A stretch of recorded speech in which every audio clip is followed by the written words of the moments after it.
Hello guys, this is UniversalGiant and welcome back for more of Let's Play Pokémon SoulSilver. Last time we made our way to Cianwood City and picked up the medicine for Amphi, who was not feeling well over in the Olivine Lighthouse. And today we're going to be exploring around Cianwood City, as well as probably picking off all of the trainers that I skipped on the previous water routes. But before we go about doing that, as well as taking on the gym here, we have a town to explore. And I go out on a limb and say this is my favorite town in the game, although I've probably said that a couple of times already. I just love how this entire town is based on the beachfront, sand in front of all the houses here. But if you head to this one, you'll find a guy that's really afraid because there was a dude with piercing eyes and long hair. He sounds a lot like Snicker, but he wanted to steal this guy's Pokémon, so to keep it safe, he's going to give it to somebody who's really good with Pokémon. Which happens to be us! Lucky us! And he's got himself a Shuckle. Shucky. Now, Shuckle, Bug Rock type, has the best defenses of any Pokémon that has ever been released to this point. On the other side of that coin, all of his other stats are absolutely abysmal. He's also carrying berry juice, which will... It's similar to a berry. If Shuckle goes down below a certain amount of health, it'll consume it and restore HP. But not necessarily somebody I like using. He did eventually get a move. If you can level him up to, I believe, 48, he'll learn a particular move which swaps its physical attack with its physical defense. So all of a sudden it becomes from a defensive monster to a beast of a physical attacker, but you lose that defensive wall that you had before. I'm probably not going to be using him, and if you have him long enough, he'll eventually, be happier with you, and if you talk to this guy, he'll normally, later on, if you talk to him again, he'll normally ask for him back, but if Shuckle is happy enough with you, he'll let you keep it, which is kind of cool. Although there's really nothing keeping you from just holding on to him, even if he says no, he'll just call you a jerk. Which you would be, because it's not necessarily your Pokemon, but you can do whatever you want with it. You can also take its berry juice and give it back to him. I don't think he would mind. Or if he did, he wouldn't notice. But the legendary Pokemon in the Whirl Islands won't even come down to see us unless we have a silver wing. So no sense in looking for him now, and up here is the House of Cameron, the photographer! I'd love to take a picture of him in this town. You're not Cameron. Oh, you put it there, though. Huh. I guess he's going to make us take a picture ourselves. That's kind of lame, but oh well. Let's go for it. I love the beach. Hey, there's Cameron. Wait a minute, he's right there! Lazy son of a gun. Cameron, that better not be you. Okay, it's not. It's just somebody that looks like Cameron. Well, we'll try rock smashing those later. I'll probably do that off screen, but I don't remember there being anything cool in those. Using the HM Fly. We don't have that yet, do we? Now this over here, I don't remember if she introduces herself, but this is the wife of the gym leader here. Who is Chuck. We'll get into him later. But for now, let's see what else is up north here. Suicune!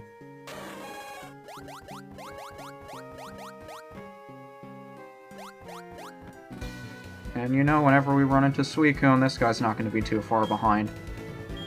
Unfortunately, though, he's not just going to be doing talking right now. He's feeling a little bit cocky, and to impress the Suicune who just ran off away from him at full speed because he didn't like him, Eusine thinks that he's going to be able to impress Suicune by fighting us if he can defeat us, so whatever, go figure. And of course, this battle wasn't in the original Gold and Silver. However, this guy is not really a pushover for this point in the game. He has some fairly powerful Pokemon. Why are you switching? I was going to hit you with the Dark Pulse, but okay. Electrode was actually the one Pokemon from his that I was most worried about because it's really, really fast, and this thing likes to explode on you. I like to have a nice physical wall in here just in case it wants to do that. So, you know what, let's cripple it if we can. Thunder is the most powerful electric-type move in the game, misses 30% of the time, that's why I usually don't like having it. So let's see if we can paralyze and confuse this thing. Electrode's biggest thing is that it's very fast. So if you can paralyze it, it takes away the thing that makes it so deadly. And let's see if I can quickly switch into HCB and get a dig on it. As long as he survives this first hit, he should be fine. I'm pretty confident he'll be able to knock him out in one hit. There we go. So let's get a dig going. If he's smart, he'll switch out this turn. The AIs usually aren't very good with knowing when to switch out. Let's see if he does. No, he didn't. Okay, so he switched out for Dark Pulse, but he didn't switch out for... I guess Drowsy didn't have anything besides psychic moves to hit me with, so he wouldn't have been able to do any damage to Lupus. I suppose that makes sense.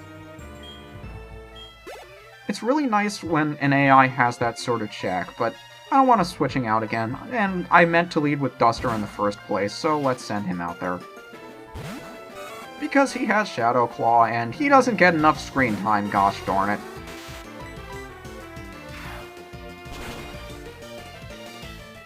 But Eusine is a really... Duster?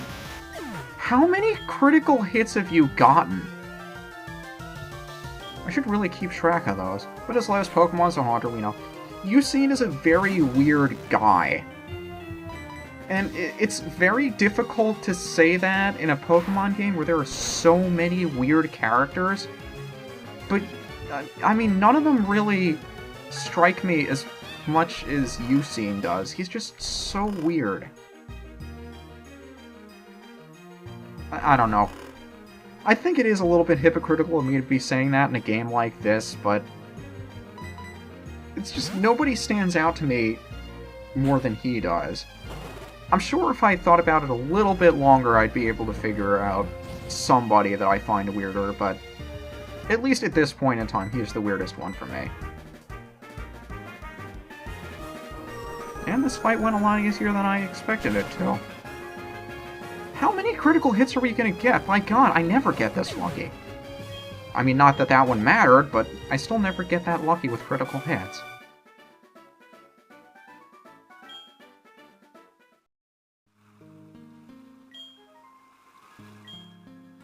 So off he goes to continue searching for Suicune.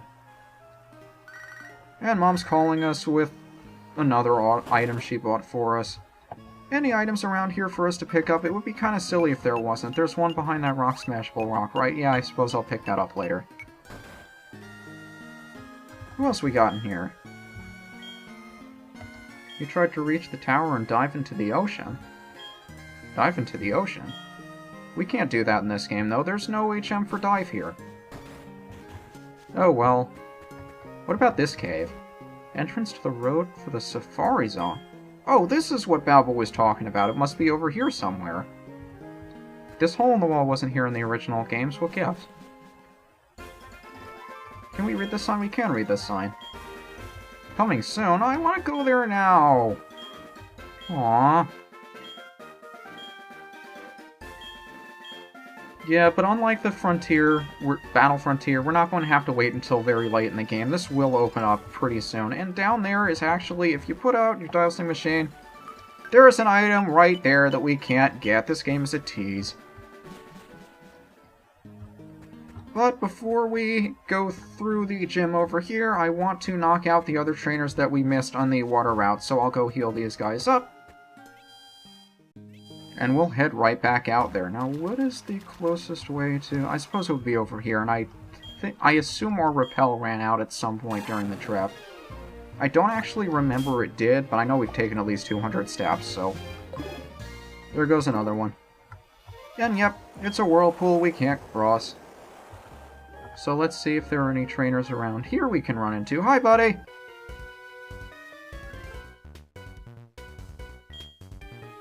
Now, as long as we're not doing much interesting stuff here either, I want to pose another question to you guys, since I know Super Metroid is coming to an end. I'm not entirely sure if I want to go with another, I wouldn't say side project, but another LP alongside SoulSilver like I did with Super Metroid, or if I just want to concentrate on SoulSilver once it finishes. One of the reasons why I wanted to have another project going alongside it is because I have to spend a lot of extra time working with the backgrounds and such for SoulSilver. So these videos take at least twice as long to prepare compared to something simpler. And as a result, I'd be putting out less videos regardless. Like, it's very unlikely I'd be going with the usual 5 videos a week if I was doing simply SoulSilver, because those would take maybe 3 or 4 a week if I decided to go just with SoulSilver, because it takes a little more time and effort. But still, I think I've been averaging 2 or 3 videos a week. Stormy! And it feels like, at least to me, that the game is going at a very sluggish pace, especially if I insist on leaving in all the trainer battles like this.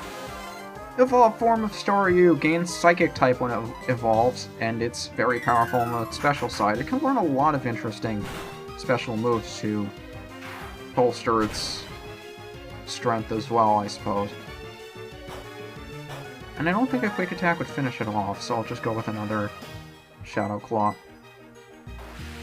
I want to hear from you if you guys would rather see me continue with a second LP to go along with SoulSilver, or if you'd rather see me continue SoulSilver, but exclusively, and as opposed to doing something else alongside it. But I'm afraid that a lot of you guys are going to be biased, because I see how many views this is getting compared to Super Metroid, so I think most of you are going to obviously say you want more of this. So I will take it with a grain of salt, and since it hit 5 PM, it's finally getting dark now. It's been a while since it's been dark. But since the clock has changed, you can also see the background and the in-game sprites have changed, including the water now being red for the sunset. I love that attention to detail. Absolutely love it. Who can we switch in on Krabby? I want to switch in Lupus, but I know I can't. He's really close to evolving, too.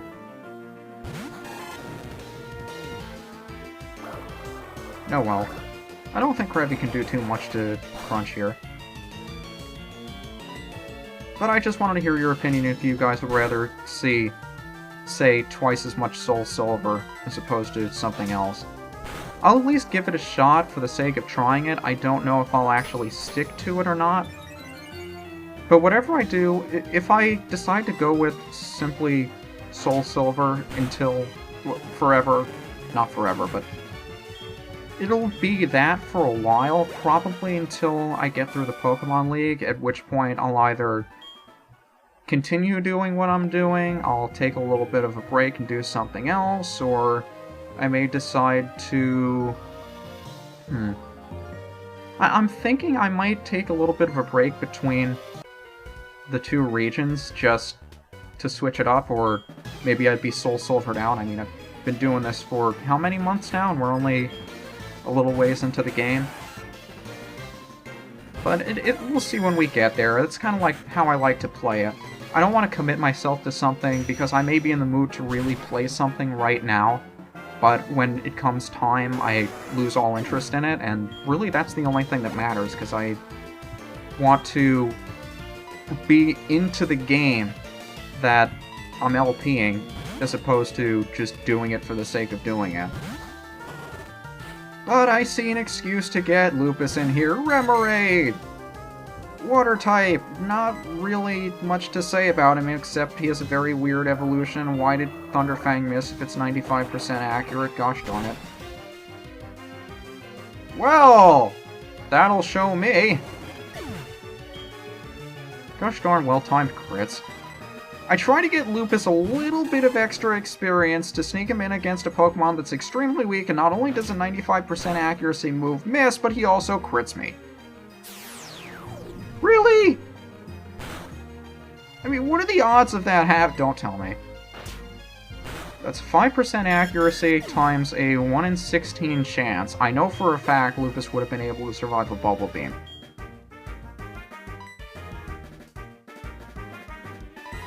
It always frustrates me. I try to get everybody equal levels, I try to keep everyone on even footing, but when the game decides to say, no, we will not allow you to do that, that makes too much sense. And Lupus isn't going to get very much screen time in the next gym either, because he's weak to the type that they specialize in, which frustrates me, to the point where I may just revive him and have him lead the party for the sake of getting experience. Oh well. It is what it is. The good thing about it is, at least to my knowledge, there aren't any other water routes in Johto. Why am I saying to my knowledge? There aren't any. And I have to say, that's really the one thing about these games that I don't like the most. The water routes! They take forever! There are always a ton of water types you run into via random encounters, and a lot of swimmers. And they have a lot of very weak and generic water-type Pokemon, making them not very interesting. I mean, if you're just running around anywhere else, any other route, you'll find a nice variety of Pokemon, and occasionally ones you haven't seen before, but I have yet to find anyone that enjoys water routes. And I guess the 3rd gen was okay with them, because you did go twice as fast surfing as you did in these other games. I don't remember if that was the same in the 5th. And the surfing music is always really nice, but it's just annoying. I don't know. It's hard to describe. But that's one of the biggest problems I have with the 3rd generation, even though you could move twice as fast surfing, there was just so much water. It was like the end of the game was nothing but water routes. But it is what it is. So let's show off using a Revive. I don't think I've shown it off before. You use it on a Pokemon that fainted, and it gains half of its HP back. And let's use this Lone Potion while we have it. Now, the only reason I'm afraid to have Lupus out in front is because I don't know if he's going to be fast enough to run away from wild Pokemon around here. That's why I've been leading with Klaus the whole time. Because he is the fastest member of our team at this point. I haven't run into a Horsey yet, have we? Fairly interesting water type in that it gained a new evolution in the 2nd generation to a Pokemon that's only weak to, I think, its own type. But we'll get to it when we get to it. Let's see if we can switch in Lupus for a little bit of extra experience. Please don't miss your Thunderfang. It's been way too long since you've had a chance to show your stuff. There we go. Now, again, his physical attack isn't the best in the world, but it's better than nothing. At this point, I question whether or not a super effective Thunderfang will be as powerful as his Dark Pulse, because I know for a fact this would finish it off. I haven't done the math, I probably should. But oh well. You know what, by the end of this route, I want him to at least get a level, just for the hell of it, so let's get him out there. And, you know what, if I run into anything, I'll just switch out or use something else to run away. I just want him to get the experience. Even if he doesn't do the fighting. Just for the principle of the thing! I believe this is the last trainer on the route, though, and she's got nothing but Psyduck from what I recall, so let's switch into Krakow we haven't seen in a while. If you're wondering why I haven't been using the only Pokemon that has a super effective move on water types in the last however long it's been, it's because I've wanted to give everybody an even amount of time. If you make me say I like to switch it up one more time, I'm going to slap you. See, there I go being mean again. I assume you guys understand what's going on here. You don't need me to explain it to you. You have a Goldeen. You made me lie to them. I don't know why I thought she had a second Psyduck.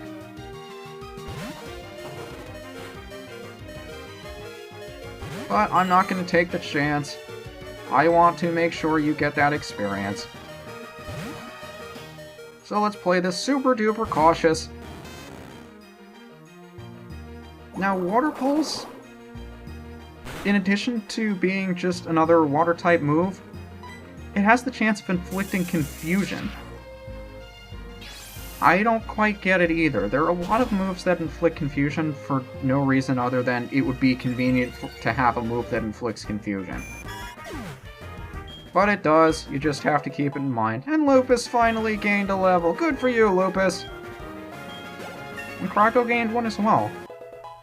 Getting a lot of 2-in-1 level ups, haven't we? But Krako wants to learn the move Lock On. It's very helpful for a specific TM that we won't get until much, much later on. If you use Lock On, the next attack that you use will not miss. Very, very convenient, but very, very situational. I'll explain what it's very helpful for when we get that TM. Or, I think it's a TM. Pretty sure. And now that Houndour's finally reached level 24, he's going to evolve!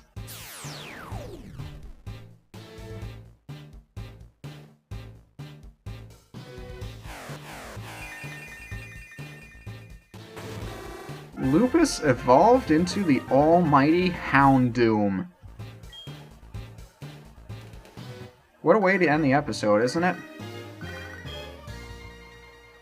I really hope I can get back to Cianwood. I just had to say it! You see what happens when you try to surf without repels? How annoying would that have been if we had to do it the entire trip? What do you think, Lupus? I think he deserves a good healing, so I'll go heal him up at the Pokemon Center, and in the next episode we'll take on the Cianwood City Gym. This is UniversalGiant, and I'll see you next time.